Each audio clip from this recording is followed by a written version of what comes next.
Salutations à tous, explorateurs de Dead Cells. Dans cet épisode, on va naviguer proche du pont noir, là où on affronte le premier boss du jeu, le concierge. Un boss vraiment très simple à battre, n'est-ce pas le monteur de la vidéo? Vous l'aurez compris, le sommaire de cet épisode est très spécial, vu qu'on parlera du pattern du boss, de sa version boss rush, toutes les récompenses données par celui-ci et les accès sur lesquels il débouche. Et pour finir, le lore qui entoure aussi bien le boss que le lieu. My body is ready. C'est parti pour les patterns du concierge. Le plus facile à esquiver si vous vous êtes entraîné sur le balayeur est la vague de feu. Lorsque celui-ci charge son bras, il vous suffira juste de sauter par-dessus ses flammes au bon moment. Si vous êtes collé à lui, il y aura des grandes chances qu'il essaye de vous frapper. Prends bien mon temps, oulala. Il vous suffira d'esquiver sous lui ou de parer son attaque avec un bouclier. Cependant, faites attention car s'il prend trop de dégâts et que vous êtes trop proche de lui, il criera au risque de vous étourdir. En plus qu'il générera un bouclier indestructible, quelques secondes suivies d'un pattern très chiant. L'aura lacératrice. Il est extrêmement dur de l'esquiver sans prendre de dégâts, tellement le timing est serré. Et il faut vraiment être éloigné en attendant que celle-ci disparaisse. Ce qui n'est pas un problème si vous bourrinez à distance. Cependant, il y a un dernier pattern qui s'active quand vous êtes très éloigné de lui. Le saut. Clairement, lorsqu'il fait ça, soit vous esquivez vers lui, soit vous devez parer avec un bouclier au bon moment. Ou vous avez un piège à l'eau pour l'attraper en l'air. Je suis coincé, sa mère la p***. Voilà toutes les actions que peut faire le concierge. Et après, c'est à vous de vous entraîner à gérer ces patterns. Je vous rappelle que dans le quartier des prisonniers, il y a une salle d'entraînement pour apprendre à gérer les esquives, en attendant d'être prêt en conditions réelles. Il n'y a aucune honte à s'entraîner pour être plus fort. Et au pire, il y a le mode soutien. Honte à vous si vous en avez besoin en difficulté 0 et... N'écoutez pas ce rageux élitiste. L'important c'est de s'amuser avant tout. Donc utilisez la manière que vous voulez pour vaincre le concierge. Toutes les armes et techniques sont bonnes pour y arriver. Et ainsi passer à la suite. Mais sachez que dans les boss rush du quartier des prisonniers, il y aura dans une des portes une version améliorée qui consiste juste à affronter deux concierges en même temps. Ils ont exactement les mêmes patterns, donc la difficulté sera principalement de bien regarder qui fait quoi pour ne pas se manger une aura lacératrice ou un saut dans la gueule quand vous esquivez. Essayez déjà d'en gérer un seul, bande de... Il est vraiment chiant ce gobelin.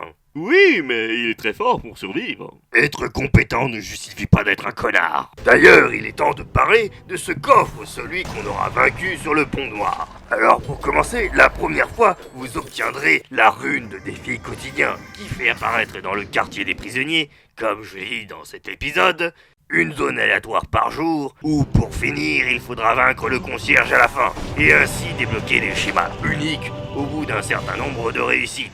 Mais ce n'est pas le seul objet que vous offrira sa première défaite, vu que vous aurez aussi un schéma d'armes. Par contre, sachez qu'il vous faudra le vaincre 7 fois pour avoir tous les schémas qu'il a à vous offrir.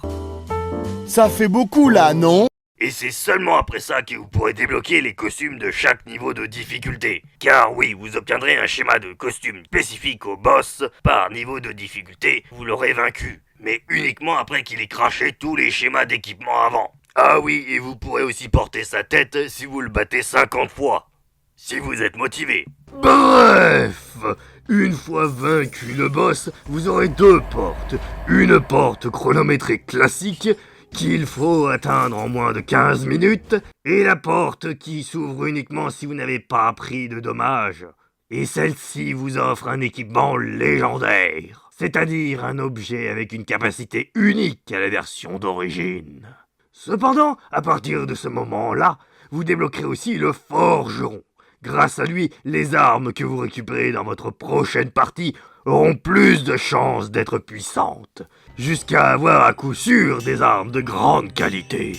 J'ai le pouvoir de modifier la matière et l'espace-temps. Je plie les arcanes de ma volonté. Je maîtrise l'art de la forge à des niveaux cosmiques grâce à mon enclume sacrée. Oui, bah, moi, je fabrique n'importe quoi tant qu'on me file des schémas. Moi aussi, c'est juste que j'ai la flemme. Il sera toujours après un boss. Et donc, si vous maîtrisez bien le jeu, vous pouvez détruire la porte de l'alchimiste pour garder vos cellules pour le forgeron.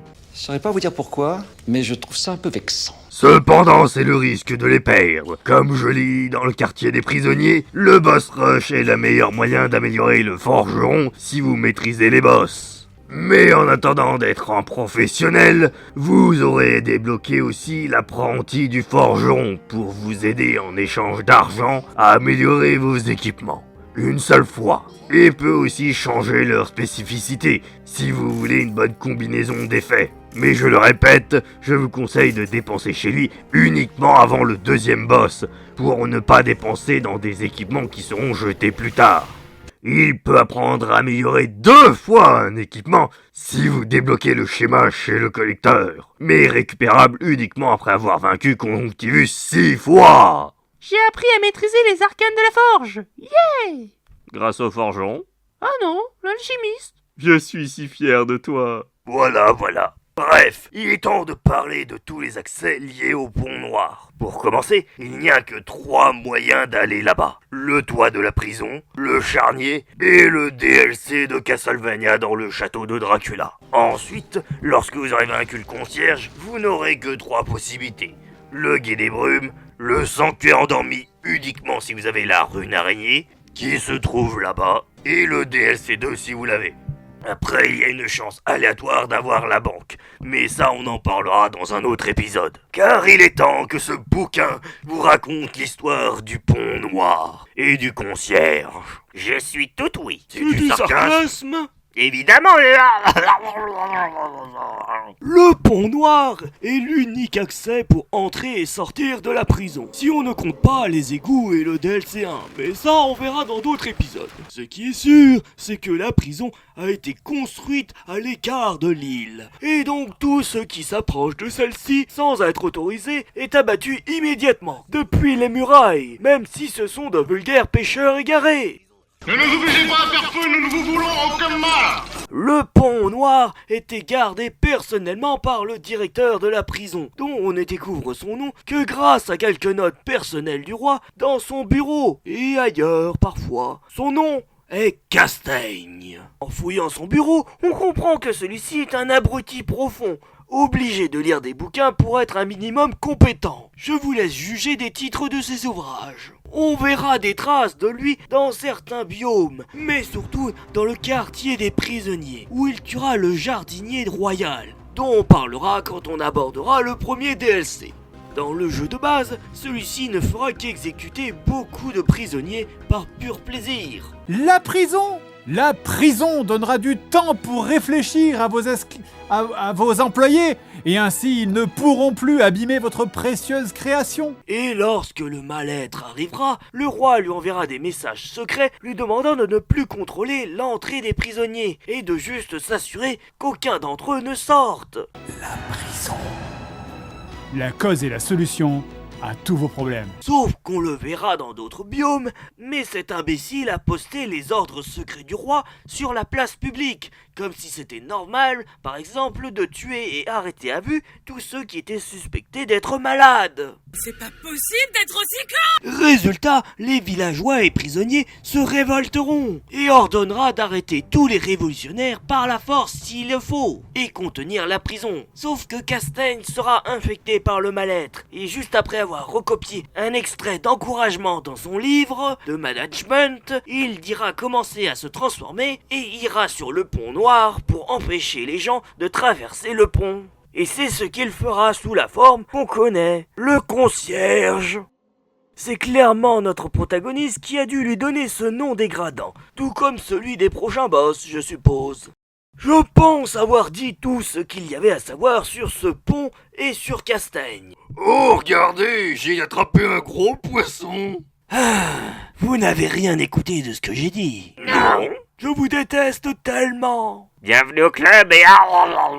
En tout cas, j'espère que désormais le pont noir n'aura plus de secret pour vous. Et que vous pourrez rouler sur ce boss, ou au moins juste le battre. Allez, on se retrouve la prochaine fois dans un déblocage et avancement dans Dead Cells.